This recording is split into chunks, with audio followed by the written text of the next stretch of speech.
Welcome back to season 3 of the Miscarriage Rebellion. On today's podcast, I have Julian and Maddie Simmonds.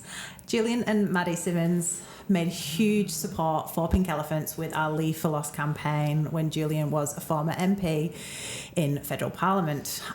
You opened so many doors for us, Julian. The difference that you made was incredible. We wouldn't have been able to get the legislation through without your support. And Maddie, that was through you as well. Yeah. And you Sorry. should have started already.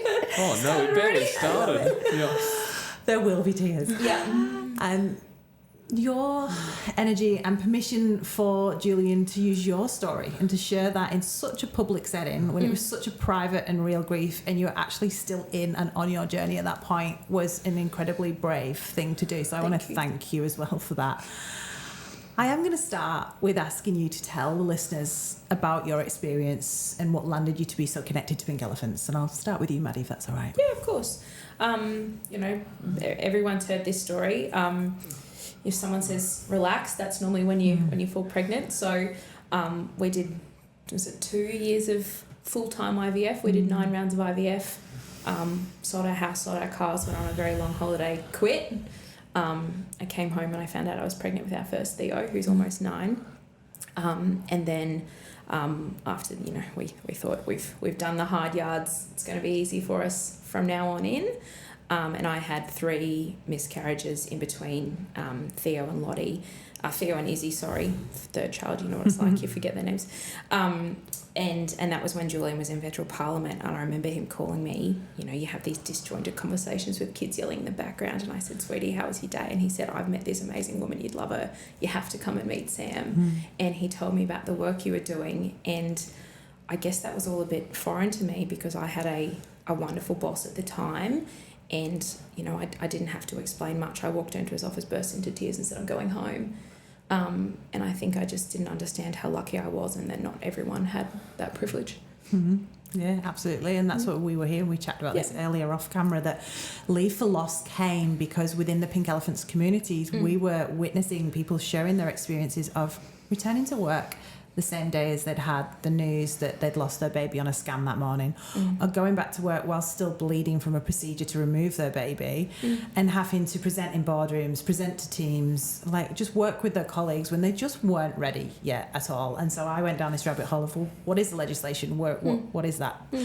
And found that there was no legislation in place for pregnancy loss prior to 12 weeks. There was special maternity leave post 12 weeks, but nothing prior. And then connected with Julian, and I don't think it could have been more fortuitous timing. Julian, do you want to tell us a little bit more about our first kind of connection? Yeah, definitely. And I saw the campaign as something that would be close to us and something that we wanted to get involved with. Like, Maddie's probably been very generous, but in terms of the story of IVF, there was a lot in there, wasn't there? Because within all of those rounds and over many years, we really did have a bit of everything. We had scenarios where we didn't get enough eggs, or there were some scenarios where we got the eggs and they didn't fertilise, and then they were fertilised and they were implanted and they didn't take, and then when they did take, it didn't last. And so we really felt like we'd been through the whole spectrum of what it means to have early pregnancy loss, in every sense of the word. And so when I saw what you were proposing, and I guess when you're in politics, you get a lot of groups come to you, and you get a lot of causes that, and all of them are great, like how do you pick the best of what is all good.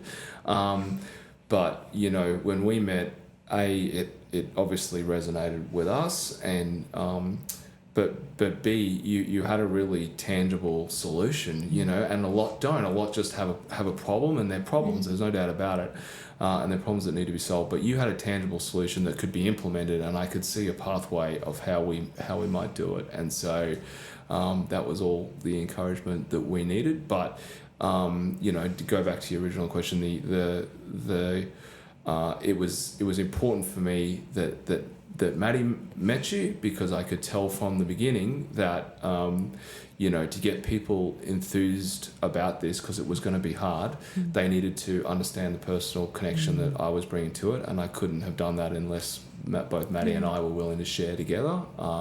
So hence the initial meeting. Mm-hmm. And I remember the sharing, and I remember the articles that we got, and the news and the media. And that definitely went a long way to driving support for this campaign, because I feel like when we tell these stories, there's an aha moment of recognition as to why it's so important that we have things like bereavement leave in place for these experiences, but all sorts of other systems and policy change as well, because they hear and they see themselves in these stories, and there's a realisation that there isn't much in place for early pregnancy loss or fertility journeys, that it's almost, particularly even with IVF, that system has advanced so quickly, but yet policy's not quite caught up to what it's needed to support people, and workplaces haven't had education tools, they're not equipped, and that comes back to your tangible point, right? Pink Elephants were ready, we had a tangible case for support, we knew what we wanted to do, we needed the doors opened. And I will come back to that and how we went about that, because I think that's still of interest. But I also want to tap a little bit more into 9 rounds. Like, that's a huge amount for anyone to go through. We only stopped because the doctor basically said to us, listen, this isn't science anymore. This is just a bit of art. We're just going to mix and match doses and see how we go. And we just felt like that was such a... Yeah. Like there wasn't much in that, No, we had we started the whole journey with my long-term OBGYN, who's a wonderful man, and I don't see him very often anymore, but couldn't have survived it without him, and we ended up going to see a second specialist because we thought there was no actual reason why it didn't work. They couldn't, we did all of the testing, there was nothing medically complicated about either of us, if you want to use those words. It was just, it was the vibe. I remember one of the second specialists we saw said, maybe you're just not compatible, and we both burst out laughing, but I think we had a very dry sense of humour. We were both just, we were very driven people, and we thought, we'd work really hard, it'll have to happen. And I think to Julian's point about why we were so willing to help with the Pink Elephants thing is we never took the time. We just kept pushing on and pushing on and pushing on and pushing on. And it wasn't until after that we stopped and thought, we never stopped and thought about this. I never took enough time off. I didn't process the grief, and we're very lucky that we ended up with 3 beautiful children. But if it hadn't ended up that way, I'm just not sure where I would have been mentally.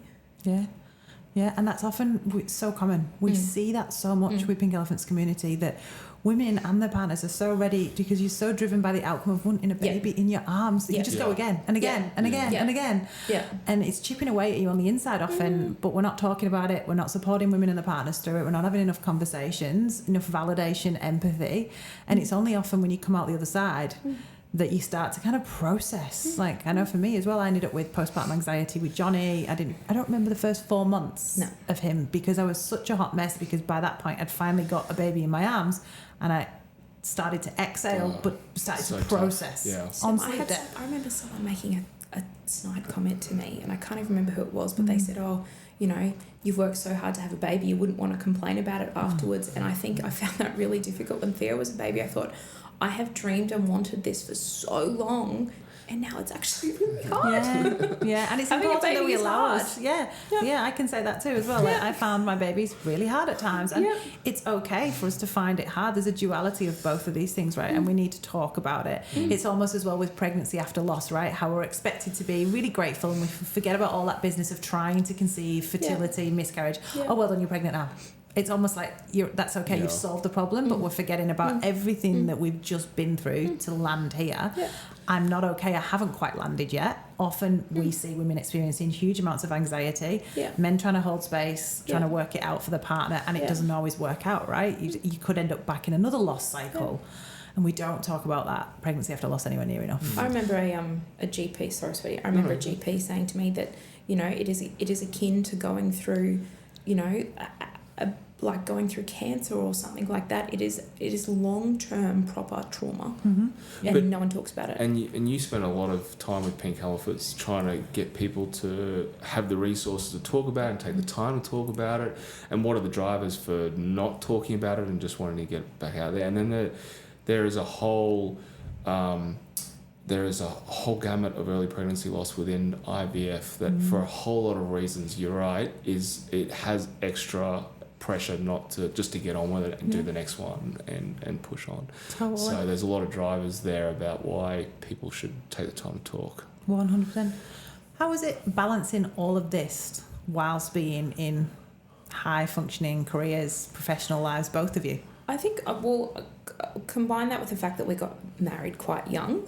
We met when I was very young, and we got married after a couple of years later. And I think, the second you get married, everyone's like, when are you going to have a baby? When are you going to have a baby? When are you going to have a baby? And at first I'd say, oh, no, I'm too young. And then when I realised I was going to have problems, we did start trying IVF. And, even after sharing our story publicly, I'd have people come up and say, oh, when are you going to have another one? I feel like saying, piss off. It's not that easy for everyone. And there's this fine balance between being supportive and asking people if they're okay and minding your own business. Yes. And because Julian had a public career, it was something I'd got asked at, we'd be at a kindergarten opening or a school fete, and people would say, do you have any kids? Are you going to have kids? Are you trying? And I thought, like, just be a little more sensitive. Maybe it's not that easy for everyone. Yeah, absolutely. We don't need to be asking people about their families and when they're having kids. If they've got a family, they'll volunteer it. I'd talk about my kids every second I get the chance, whether people ask or not.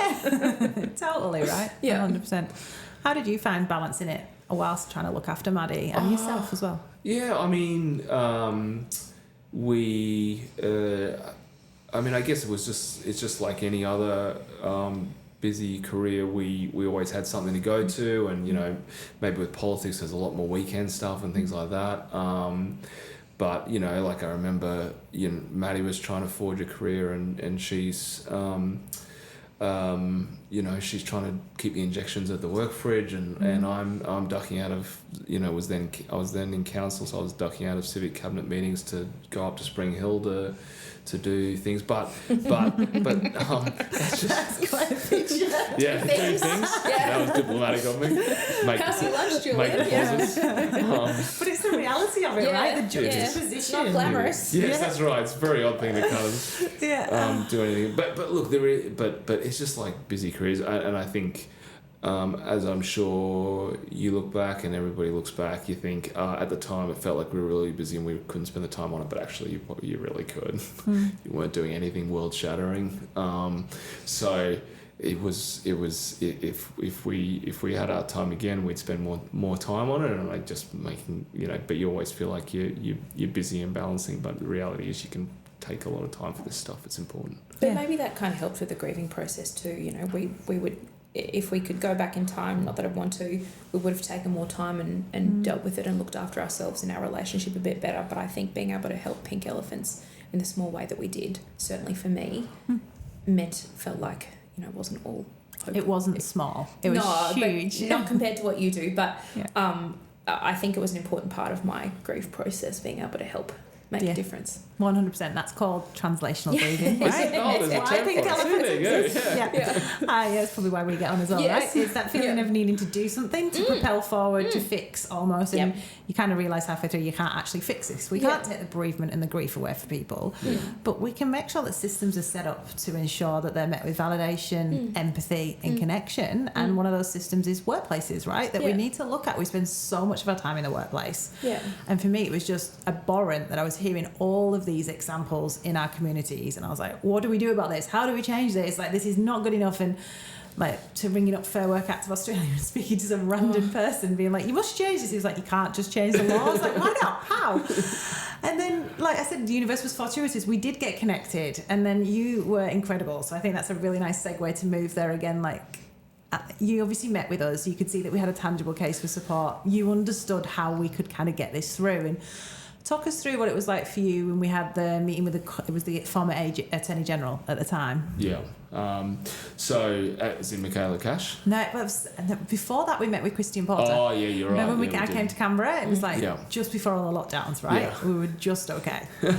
Yeah. No, I definitely saw a tangible pathway, and I saw something that we could adjust and you could make a difference. I saw that this was a cause that had a brilliant advocate in yourself, Sam, because don't underestimate, because you do need somebody who can sit in those meetings and talk intelligently and talk about the cause and why it's important. So I didn't have any doubt if I could get you in the room, you'd carry the day. I think you know, as a government backbencher as I was at the time, you only get a couple of shots, you know. So you have to make sure. Most of the time, people just want money. Yeah, most of the time people want that. So you got to make sure you're using it on something worthwhile and that is gonna work. So I think all credit to you that you can't underestimate. It was a difficult thing to do and a challenging thing to do because. You said, somebody told you you can't just change the law.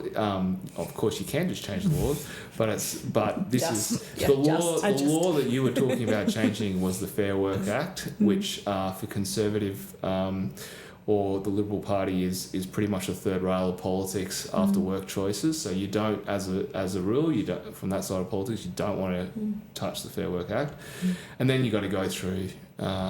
You got to go through the House. You got to get it. You got to bargain in the Senate and all the rest of it. I think we were kind of able to work it through the process really well, thanks to your advocacy. Yeah, you were incredible. Because prior to you, we had tried and we'd got meetings, but we were getting in with advisors. We weren't getting in with the right people. The doors weren't opening for us. And so I think it was a really good, we were a team, right? There was Pink Elephants knowing the need, the advocacy, you knowing it from lived experience, you knowing how politics work to be able to open up the right avenues and channels and pathways. It was, And then obviously the PR, telling the story, telling your story. I think that also made that grassroots movement of Leave for Loss and giving it a campaign, a name, so that everyday people could understand it as well. Yeah, and making it personal is so important. As I said, we found it difficult telling our story, but at least we were telling it for a reason and it had a purpose. We had to overcome. We had Christian Porter and Michaela Couch as the two AGs across the time see the merits in it, and we were fortuitous that they were opening up the Fair Work Act for something else, and yet here, and it was all, it was pretty straightforward stuff, but here was something that they could put in that would actually make a difference at a time, rather than just administrative ledge changes.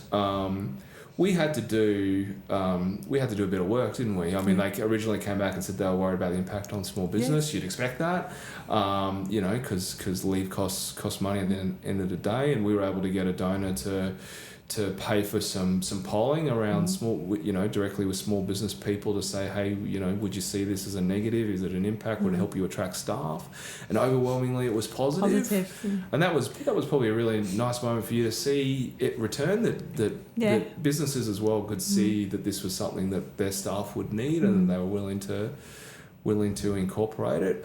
We used a couple of business champions, didn't we? Of people who had already committed to significant leave for loss kind of leave that you had already signed up. So that was great. That gave them a lot of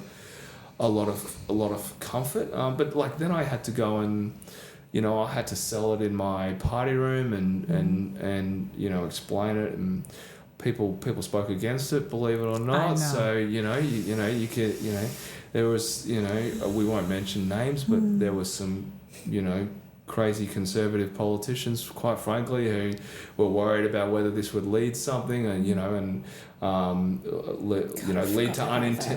lead to unintended consequences. Perhaps if I could put it diplomatically like that, which as people have been through it, it's just obscene. But people need to have their say, and that's fine. We got through all of that, and so we overcame a bit to see it to fruition.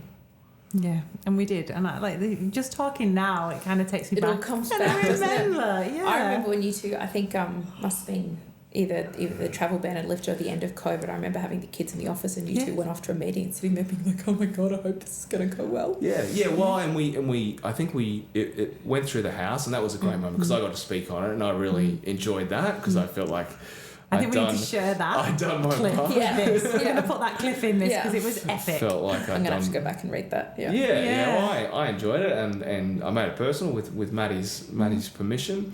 But then there was a bit of horse trading in the Senate. But to be fair to everyone, like, I think this was something that was supported by all sides of politics in the Senate. Yeah. Other aspects of the legislation that they were getting through at the time wasn't, but this one was. So, you know, I seems think... like a no-brainer. Ludicrous. The alternative was you had to say you were sick. Yeah. It wasn't sick. Yeah, well, yes. And we were, I think you were probably able to Sam, to talk to us about, you know, give us some of the case studies that we're able to talk to the Attorney General about. Well, you know, this is why it isn't much of a financial impact, because the reality is people are using other leave to do it anyway, like sick leave. But then you've got to get a doctor's certificate, or you've got to talk to your boss about it, and it should be something that people are just able to put their hands up and say, I want to take bereavement leave. And that's it. And it was coming back to that, it was less about the amount of leave, because we'll get to that as well in a minute, but it was more around the validation and removing this disenfranchised grief that we don't see these babies, so therefore they didn't really exist, so therefore there's no real grief, is this dot that people are joining in their head whether they know it or not prior to bereavement leave.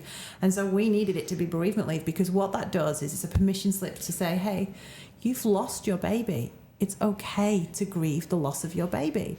And now, like, what I'm working with, like, years later, we get to work with incredible workplaces that are offering an average of 5 to 10 days leave now for this. So they're going beyond the Fair Work Act, and they're saying, actually, what type of leave works? Can you give us some advice? And Pink Elephants consults on that now, because it makes a difference, right? And it's this beautiful, profound ripple effect that gets to carry on now. It's a good way of the government and then the private sector working in tandem, because that's what the government should provide a minimum safety net, and that's what it does with parental leave and other things. And then businesses should be encouraged to say, hey, you want to attract the best people, go above and beyond this and put in place something that really legitimises it.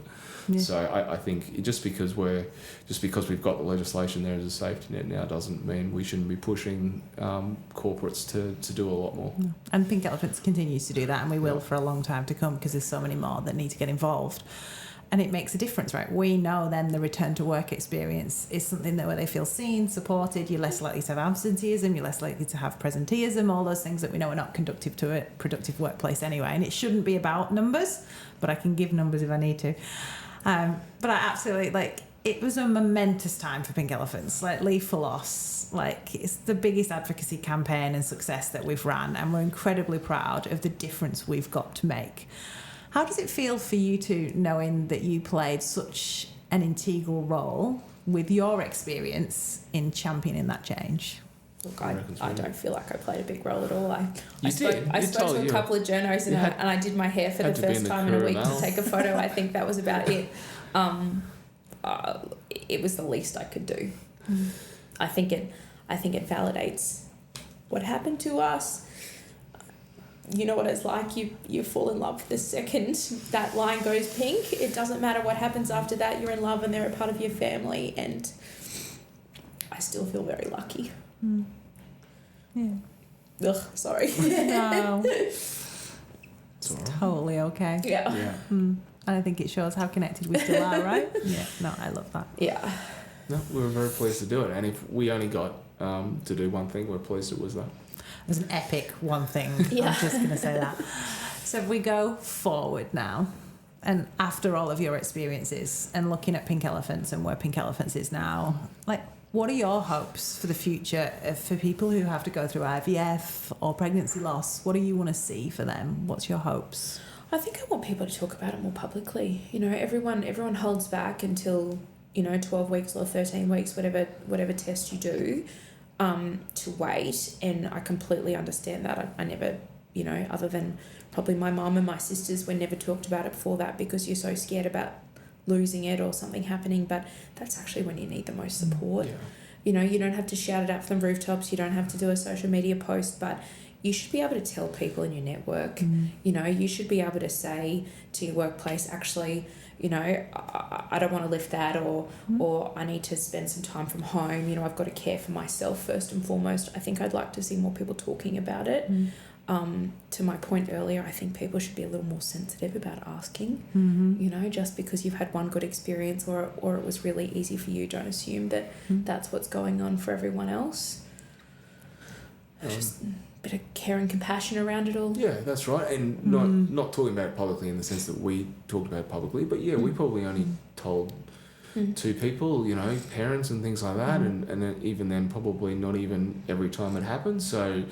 So having, you know, every people talking about it with friends a bit more, because, you know, when we did talk about it in the paper, we, you know, a lot of people are going through it, and, you know, if Pink Elephants is out there providing information, and if doctors are actually providing, you know, the Pink Elephants website so that people have somewhere to go and talk about it when it happens, then that will be overall a big change, I think. And I think this is stuff that's on your website. I'll admit it's been a while since I've been on there, but I think it's not just being able to talk about it, it's what you should say to someone in return. Yeah. You know, like if I had $1 for everyone to say, oh, you'll get there, or oh, well, at least it was early, try again. Or just relax. Just relax. It's horrible. I think being able to... Because at that point, it's not really about trying to get pregnant, it's about grieving the loss. Yeah. And you really need to come at it, if you have somebody talking to you about it, you need to come back to it as if they're grieving a loss, and what you would say if they'd lost somebody. Yeah, exactly. It's more akin to that, isn't it? If someone loses a grandparent, you don't say, you get another one. No. You know? No, you don't. So they need to be considered on the same page, and I think the response is as much, is probably more important than people feeling comfortable enough to talk about it in the first place. Yeah, and it comes back to the same thing that Leave for Loss was about, validation. Yeah. Validation that this is a loss that's worthy of grief, a loss that deserves grief, that deserves support and a whole lot of empathy around it. And we're making that happen, and Leave for Loss was a huge step in the right direction. And honestly, we still get messages and emails every week around Leave for Loss still. Yeah. So yeah. Great. I had the latest term pregnancy that I lost, I had a beautiful friend. She ended up having a baby that exact same week, and I remember calling and saying I wasn't coming to a hen's party because I said I feel sick, and one of my other friends called me up and she knew exactly what was going on. And to this day, that friend of mine says, you know, she knows that birthday of her child is particularly hard for me, and she actually remembers to call all the time, and it's beautiful. But it was only because I could actually talk to her about it, because I have these beautiful girlfriends from school who I, you know, felt comfortable talking to, and I think more people need a support network like that around them. Yeah, 100%. And I think that starts with education earlier, right? Yep. So I know now with me, I talk about our losses and our babies that we didn't get to meet with my children now, in the hope that if it does happen to them in the future, we're bringing up another generation now where miscarriage is not a secret, it's not shameful, we just talk about it. It is what happened. Unfortunately, it's so common that it probably will. We have 2 daughters, it'll you know, could well happen to them. But don't beat yourself up if you're not ready, you know, if it takes some time to talk about it. Like, we were only talking about it to mums and dads after, you know, it had happened to us a number of times. So it took us a little while to wrap our heads around it. About the whole thing. It's hard to do. It's not easy. I think that's a really valid point as well, that like if you can't find the words right now, that's okay too, right? You don't have to become an advocate in this space. You don't have to to fix. Everyone's different.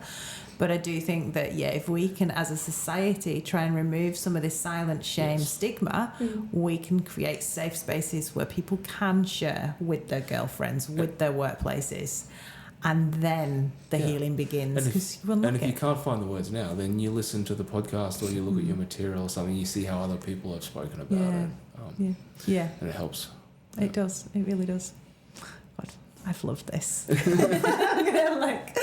Thank you so much for both of you. Thank you. Genuinely, you know, I'll always have a special place in Pink Elephant's heart and history for everything you've done for us. Like, the change is profound and it's forever more. So I'm so grateful.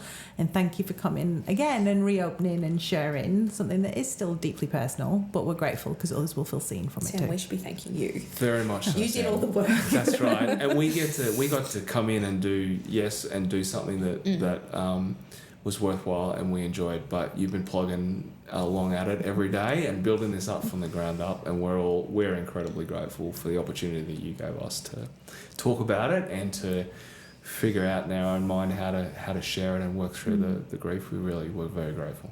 Thank you. It means a lot. Thank you. End of them before we all cry. Like a share. Oh, awesome.